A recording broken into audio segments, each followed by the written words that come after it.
Hai semuanya, ketemu lagi bareng Mihu di sini. Oh iya, kali ini Mihu akan membawakan alur cerita dari film Donghua yang berjudul Battle Through the Heaven. Mihu mengingatkan sekali lagi ya bahwa konten ini full spoiler.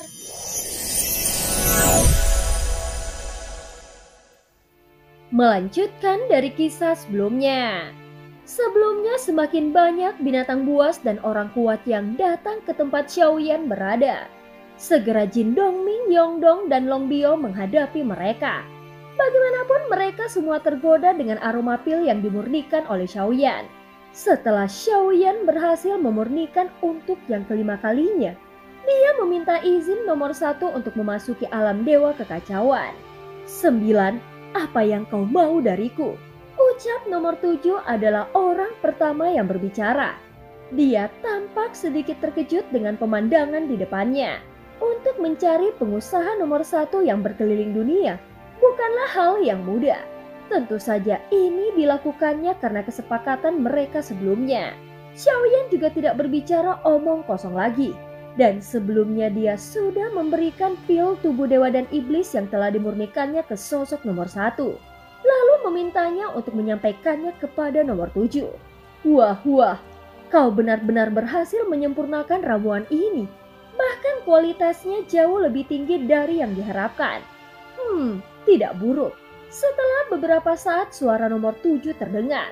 Hal ini jelas karena dia telah memeriksa ramuan yang disempurnakan oleh Xiaoyan. Dan dia tampak sangat puas. Apakah hanya ini saja? Lalu apakah bahan obat yang kusediakan cukup? Dia bertanya dengan penuh tanda tanya. Aku juga dapat menyempurnakan 2 lagi dan kau hanya perlu menyediakan bahan obat lainnya. Jawab Xiaoyan, meski tidak disebutkan secara eksplisit. Tentu saja arti kalimat ini adalah untuk memberitahu nomor 7 bahwa dia memiliki sisa bahan obat dan tidak ada kegagalan pemurnian. Bagus, setelah aku menemukan darah klan Yuanzhen, aku akan memurnikan obat lagi dan untuk imbalannya, kau dapat meminta pertukaran yang setara. Mungkin dengan kekuatanmu.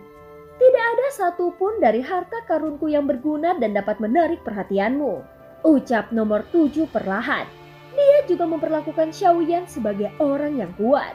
Bagaimanapun mereka yang bisa memasuki alam dewa kekacauan bukanlah orang yang biasa-biasa saja.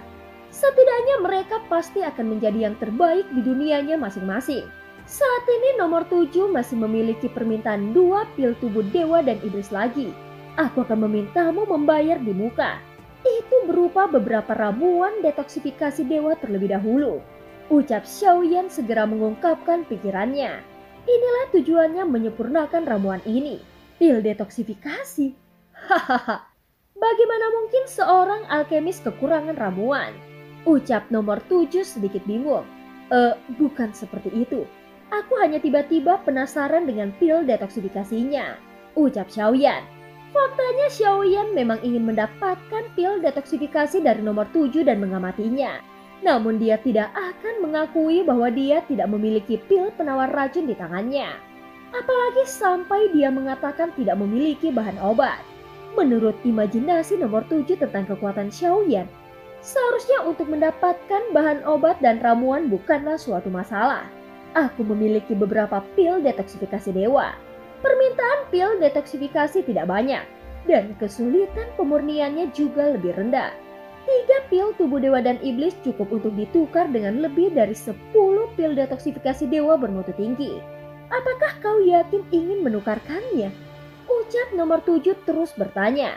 Bolehkah aku menukarkan 5 pil detoksifikasi dan 5 lainnya digunakan untuk bahan obat? Ucap Xiaoyan berbicara tidak sopan. Setelah nomor 7 berkata seperti itu, Xiaoyan akhirnya mengetahui bahwa pil detoksifikasi memang tidak seberharga pil tempur seperti pil tubuh dewa dan iblis. Nilai dari 3 ramuan tubuh dewa dan iblis dihargainya dengan 10 pil detoksifikasi. Dan tidak berlebihan jika dia menukarkannya dengan 20 pil. Meskipun di benua Daudi dia jarang berpartisipasi dalam pengelolaan aliansi bisnis. Namun Xiaoyan masih memiliki beberapa ide saat berbisnis. Apalagi penguasa seperti nomor 7 selalu berbisnis di berbagai dunia. Tanpa keuntungan yang cukup besar, Tidak mungkin dia akan melakukannya dan itu bukan gaya seorang pebisnis. Bagus. Kerjasama pertama sudah berjalan dengan baik. Setelah mengatakannya, nomor 7 berhenti sejenak. Tentu saja sangat tidak sopan untuk mengabaikannya. Dan segera hal itu pasti tidak akan membuat pembeli merasa senang.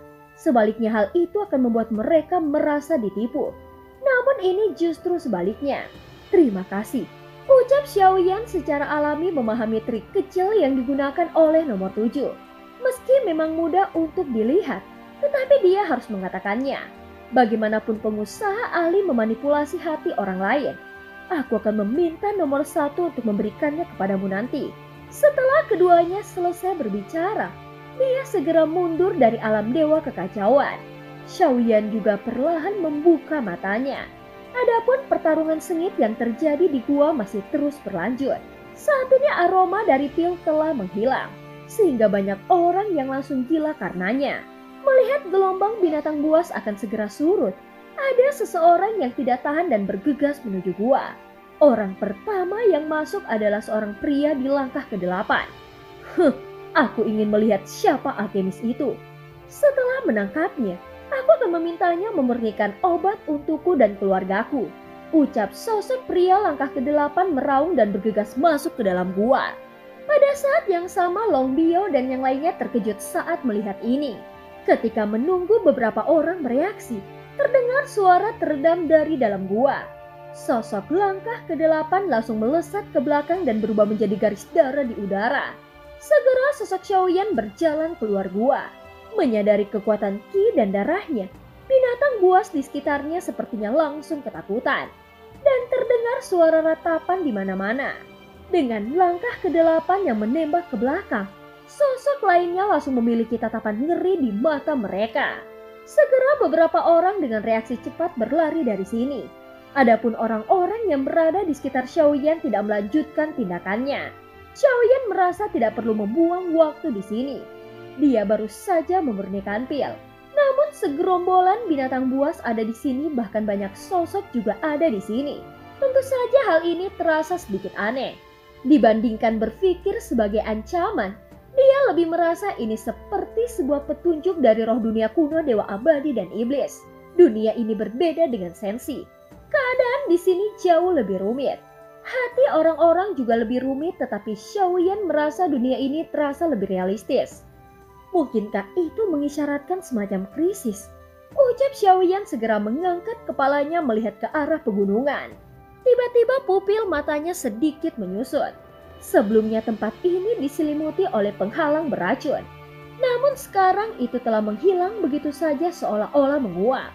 Bagaimana penghalang racun itu bisa hilang? Mungkinkah ini terkait dengan penghancuran diri sebelumnya? Setelah menghubungkan keduanya, Xiaoyan tiba-tiba mengerti sesuatu. Dia segera melihat ke arah istana Shen. Orang lain mungkin tidak mengetahui identitas Xiaoyan, tetapi roh dunia kuno dewa abadi dan iblis sudah mengetahuinya. Dan sebagai roh dunia, dia juga bisa merasakan hubungan sebab akibat antara Xiaoyan dan Ling Yao. Jadi semua kejadian sekarang sebenarnya dia sengaja ingin memberitahu Xiaoyan bahwa saat ini ada bahaya di istana Shen. Terima kasih. Ucap Xiaoyan mengangkat kepalanya dan segera menangkupkan tinjunya di bawah tatapan bingung Long Bio dan yang lainnya. Hei, bagaimana situasinya? Kepada siapa dia berterima kasih? Ucap Long Bio merasa aneh, dia benar-benar tidak mengerti beberapa tindakan Xiaoyan. Namun Zhonggu dan yang lainnya tidak bertanya lagi. Karena mereka merasa Xiaoyan bukanlah eksistensi yang bisa mereka tebak. Pada saat ini 7 kotak giok indah muncul di antara token khususnya. Setiap kota ini terbuat dari batu es berumur 10.000 tahun yang memiliki pembatasan. Ini akan memastikan ramuannya aman selama ribuan tahun. Di samping itu, ada juga cincin ini berisi 2 resep pil detoksifikasi. Dan bahan obat yang digunakan untuk memurnikan ramuan tersebut. Nomor 7 memintaku memberikannya kepadamu. Dia juga berpesan semoga kalian bisa memiliki kerjasama yang saling menguntungkan di masa depan. Ucap suara seseorang segera terdengar. Xiaoyan tersenyum saat mendengar kata-katanya. Bisa dikatakan bahwa nomor 7 benar-benar pengusaha yang hebat.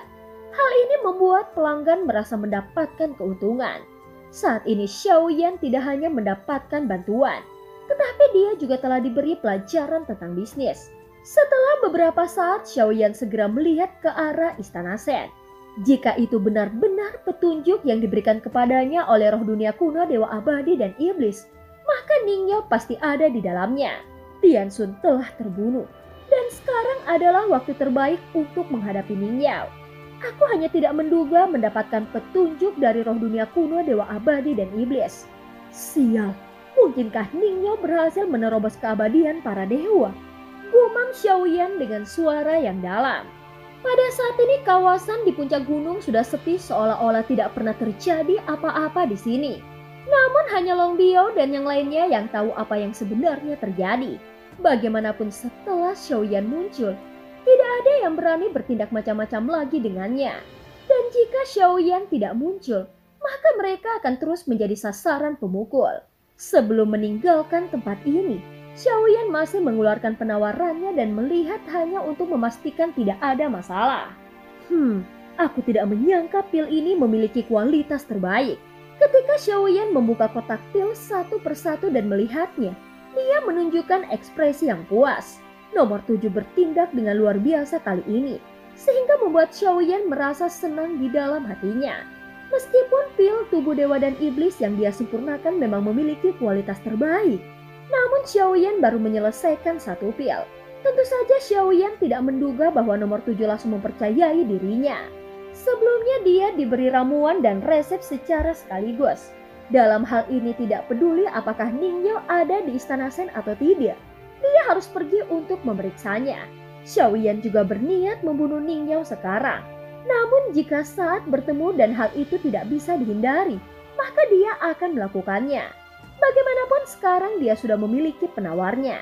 Selama Ning Yao masih gagal menerobos keabadian para dewa, maka dengan kekuatan bertarung Xiaoyan sekarang, dia dapat percaya diri untuk mengalahkannya.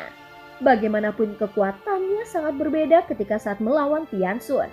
Setelah melakukan fusi, kekuatannya dapat mencapai tubuh keabadian fisik bintang 9.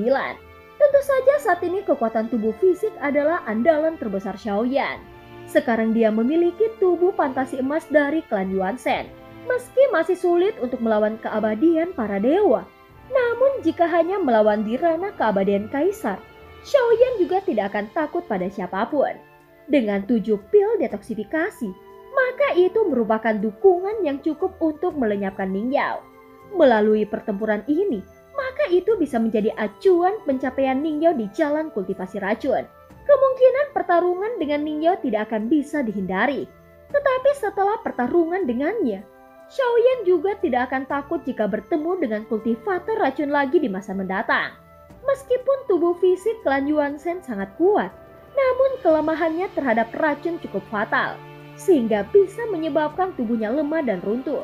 Menelan pil detoksifikasi bukanlah solusi optimal, dan dia harus menemukan cara untuk membuat tubuh fisik kebal terhadap racun. Sulit membayangkan bahwa pada masa lalu, klan Yuan Shen memiliki kemampuan seperti itu. Jika benar apa yang dikatakan Jin Huan Shen, maka berapa banyak alkemis yang harus ditangkap oleh mereka. Pada saat ini Xiaoyan melihat ke arah Istana Shen. Sosoknya segera bergerak dan terbang menuju pegunungan. Hadapun Zhonggu dan yang lainnya mereka segera mengikutinya dengan cepat. Pada saat yang sama di dunia kuno Dewa Abadi dan Iblis, seberkas cahaya muncul dari kehampaan. Setelah itu sinarnya perlahan menghilang dan ada beberapa sosok yang baru saja muncul dari sana. Mereka memegang selip giok yang bersinar dengan cahaya biru di tangan mereka. Pemimpinnya segera melihat ke sekeliling untuk mencari arah induksinya. Sepertinya pasukan harus dibagi menjadi beberapa bagian. Cari ke segala arah dan setiap tim terdiri dari 2 orang. Misi Taisan Wang adalah yang utama. Cobalah untuk tidak memprovokasi orang-orang kuat di sini. Segera beri informasi jika terjadi situasi apapun. Ucap orang yang memakai baju besi dewa yang tampak telah melalui banyak literasi dan peningkatan. Ketika sosok-sosok ini tiba-tiba muncul, itu tidak menimbulkan suara sama sekali. Seolah-olah mereka telah tersembunyi di kehampaan ini. Dan hampir mustahil untuk mendeteksi keberadaan mereka. Tampaknya bahkan jika Xiaoyan menyimpan token yang diberikan oleh nomor 1 ke dalam batu giok khusus, Mereka masih bisa merasakannya secara samar-samar. Tetapi untuk sementara waktu, untungnya mereka masih belum bisa menemukan lokasi Xiaoyan secara akurat. Menarik, dia benar-benar mengejarku. Apakah dia ingin membalas dendam? Saat ini di alam Dewa Iblis Abadi terlihat sosok cantik di dalam balutan tule. Dengan mata yang indah sedikit menyipit namun tampak bijaksana. Dalam kasus ini, aku akan mengambil tindakan juga. Tiba-tiba dia sepertinya memikirkan sesuatu. Kemudian dia tertawa seperti lonceng perak. Saat berikutnya sesosok bayangan perlahan keluar dari belakangnya. Saat sosok itu mengangkat kepalanya, dia juga memiliki wajah yang cantik. Tidak. Aku harus membuatnya terlihat seperti laki-laki. Jika dia mengetahui rencanaku, maka itu akan gagal. Aku harus memberinya permainan yang bagus. Yang terbaik adalah menyerahkan diri ke pelukan ratu ini dengan sukarela. Wajah dari sosok yang berjalan di belakangnya berubah. Tidak tahu sihir apa yang digunakannya, sehingga seorang wanita cantik berubah menjadi pria tampan dengan alis berbentuk pedang dan mata berbintang. Tidak, ini sangat tampan. Bagaimana jika dia jatuh cinta? Ucap wanita itu sambil mengangkat tangannya dan mencubit wajah pria itu. Saat berikutnya terlihat pria yang awalnya tampan menjadi sangat jelek, ada juga kudis besar yang tumbuh di dagunya. Bentuk tubuhnya pun menjadi seperti reot dan dia tampak seperti seorang penjahat berwajah jelek. Tidak buruk. Ini hampir selesai. Ucap wanita cantik itu menunjukkan senyum puas melihat karyanya. Segera pria berpenampilan jelek itu bergerak langsung dari aula utama. Aura yang terpancar dari tubuhnya sungguh mengejutkan. Itu hanya sedikit lebih lemah dari aura Yuyan namun masih sangat kuat. Mata indah wanita itu menatap sosok yang pergi dengan penuh arti.